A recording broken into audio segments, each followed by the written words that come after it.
Lifeboat was a 1944 Alfred Hitchcock movie. Starred a whole bunch of characters, most all of whom I did not know from anything except for Hume Cronin, who was the old guy from Cocoon. And boy, it's strange, I find these examples and I'm pulling from cinema from 40 years ago as if that's like in the recent past, but that's the cinema I grew up with.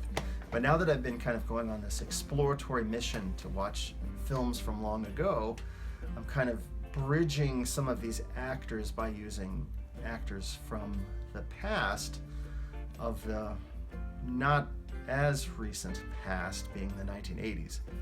Does that make sense? Well, I don't know. So the plot is basically it's World War II. There's a boat that's been hit by a torpedo, and of course a group of people wind up on a lifeboat together. And as you watch it, you're wondering, what did they do for their bathroom functions? But they figure out what they'll do for all the other tasks, as far as like who's going to make food and who will be the doctor and so on. And the conflict of this particular film is that there is a German who is stowed away. And of course there's distrust from everybody on the boat because they think he got out of a German submarine or something. And that's sort of the drama right there, is all these people trying to get along with each other and figure out what to do with this German guy. But then the German guy ends up helping out a guy who had a gangrene infected leg. He helps perform the surgery, so he kind of earns his place on the boat. So that's sort of the story right there. What's going to happen? What's the twist going to be? And I'm going to have to admit, getting to the end of the film, I actually found the ending a little disappointing. I think I was expecting something more interesting, like maybe the boat capsized and a bunch of sharks would appear. But I'll let you watch it for yourself if you haven't seen it. It wasn't quite what I was expecting.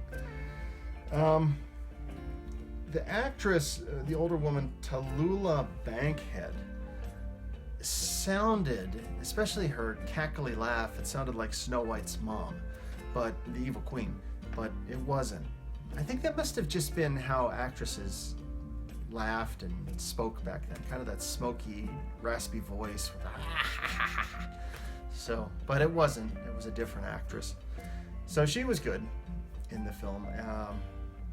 Can't really think of any of the other performers that I know from anything else, but like I always say in these reviews, as I watch these old films, I start to connect the dots of people I've seen in other films. So I'm sure it's just a matter of time. That's really all I have to say about this one for Lifeboat for 1944. It's a good Hitchcock, a good early 1940s Alfred Hitchcock.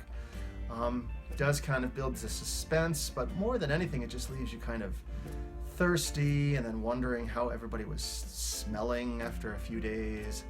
And then, of course, the ever-present question about the bathroom functions. Like, what did they do? But I guess that's just me. So, Lifeboat, check it out if you get the chance.